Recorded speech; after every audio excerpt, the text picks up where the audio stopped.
Well, I finally booked myself a ticket to Nairobi, Kenya. Let's go. Come with me as I explore for a few days some of the fun and interesting places throughout the city, such as different activities, nightlife, my accommodations, and more, so that you can get a small taste of what Nairobi has to offer. For those that don't know, Kenya is located in East Africa, with Somalia to the east, Ethiopia and South Sudan to the north, Uganda to the west, and Tanzania to the south. Nairobi is its capital city and has a huge population of 4.3 million people. So, one of the first places I visited during this trip was the Giraffe Center. The center began when a married couple wanted to save a few endangered giraffes. Now, this place is like a giraffe sanctuary. The entry fee is about $10 for tourists and $3 for residents, which covers all the activities in the center. The unique thing about this place is that these giraffes are super friendly, and you can feed them right from the palm of your hand. The world famous Giraffe Manor is also just across the property, for those who want to feed the giraffe right from their hotel window. This is a great place to experience some wildlife, no matter if you're traveling solo, with family, or just having a date night. Now, prior to visiting Nairobi, I didn't know anything about the nightlife, and boy was I surprised. So, one of my favorite bars while visiting Nairobi was Brew Bistro. They had a great crowd that was full of life. This was a great place to meet people, listen to some good music, dance, and enjoy some well-priced drinks. There were a few expats in here, but as you can imagine, the vast majority of people were locals.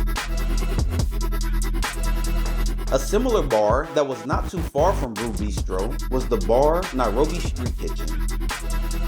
The music was much louder, so good luck holding a conversation in here. But the music was amazing, and this was a great spot to dance the night away. Now, if you're looking for more of a club type vibe, then I highly recommend Club Gemini. It definitely goes down in here, especially after 1 p.m. I really enjoyed this spot. The last club I want to highlight is Club Milan. Not as good as Gemini, but still an awesome club that I would highly recommend. Definitely a must visit. There are tons of places to party in Nairobi, and many are open until well past sunrise, so I'm sure you'll find whatever vibe you're looking for if you decide to visit. Now, rather at home in the States or visiting other countries, I love trying new restaurants. And one great thing about Nairobi is they have a ton of really good ones. My favorite restaurant was Mundo Grill. Mundo Grill is a wonderful restaurant that serves delicious local dishes. From mouth-watering stews to savory grilled meats, the menu will have your taste buds going crazy. The vibrant decor gives visitors a peek into Kenya's rich culture, making it a must-visit culinary experience. Another one of my favorite restaurants was La Teresa. Located in Greenhouse Mall, La Teresa is a great place to go if you want some good Italian food. The restaurant has a very unique setup and a wide variety of wines, perfect for a date night. The main sitting area overlooks the main street in the neighborhood of Kilimani, where you can catch a good breeze and enjoy some tasty dishes. Now, the last restaurant we're going to highlight is strictly for the vibes, and that's the Sky Lounge at Old Sereni Hotel. This is a great place to have a few cocktails and enjoy a nice, beautiful day.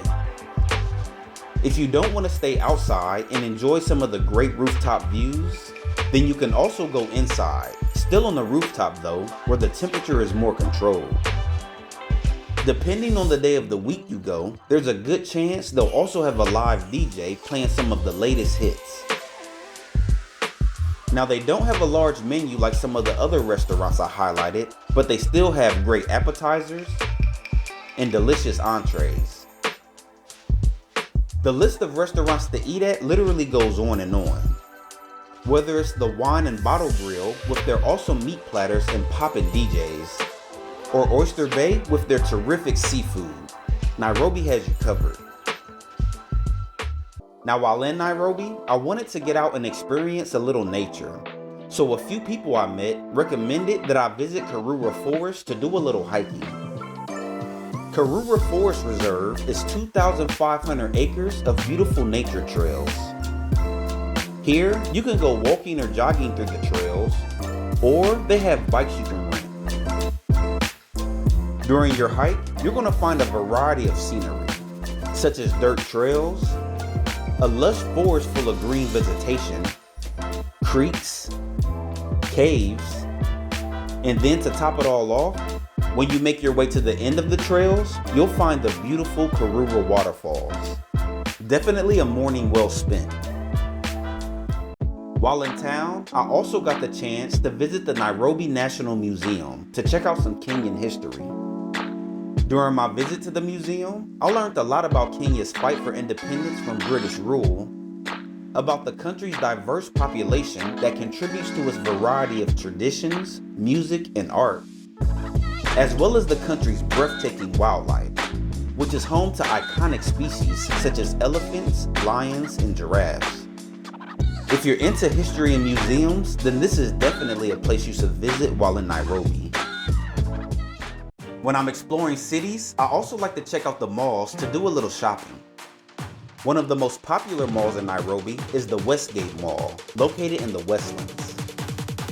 The malls I've visited in Nairobi are very similar to what you'll find in large American cities. They have your big name brand stores like Nike, Lacoste, and Hugo Boss, but also some local names as well. Inside the mall, you'll also find a game room with a bowling alley, pool tables, and more. Now to get to my favorite mall in Nairobi, you have to travel about 45 minutes to the north of the city. But then you'll arrive at Twin Rivers Mall. Just like Westgate, Twin Rivers has a bunch of different stores you can shop at, as well as many different restaurants. But what's unique about this mall is that they also have a small amusement park. And also the stage, where they have live performances from some really good bands. I'm glad I visited. Now you might be wondering how I got around while moving throughout the city. Well, as for me, I used Uber just about everywhere I went. It works just like every other country I've been in, so if you're used to Uber, then you're golden. From my experience, to get from one end of town to the other via Uber, it'll run you about 1,700 Kenyan shillings, which comes out to about $11 US. Not bad at all. For your typical rides within the city, you can expect to pay about 200 to 800 shillings, or about $1.50 to $5 US. Super affordable. The city also has taxis, which is always going to be a little more expensive than Uber. And they also have small buses called matatos. These matatos have awesome art painted all over them and blast loud music during your ride.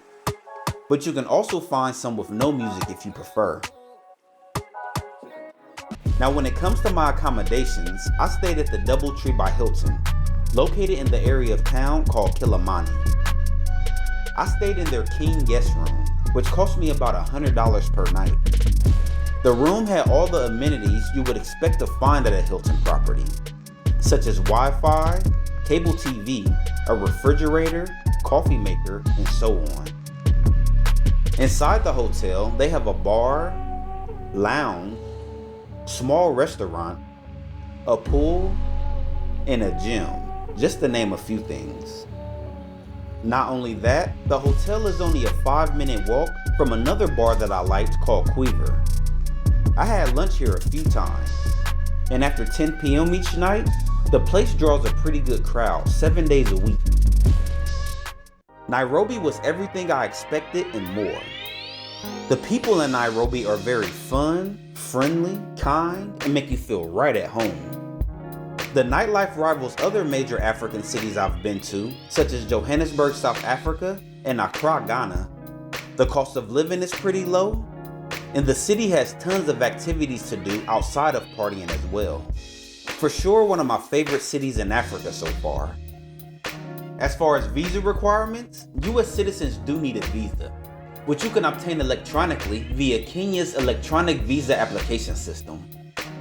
I personally applied for the East African Tourist Visa, which is a joint tourist visa issued to people who plan on traveling within the countries of Kenya, Rwanda, and Uganda for tourism. This particular visa is valid for 3 months. The application fee was $100 and I was approved in about 24 hours. Very smooth process. I also visited a few other East African countries on this trip. So if you haven't subscribed to the channel yet, go ahead and do so. And click that notification bell so that you don't miss out on any uploads. I'll see you in the next video. Have a good one.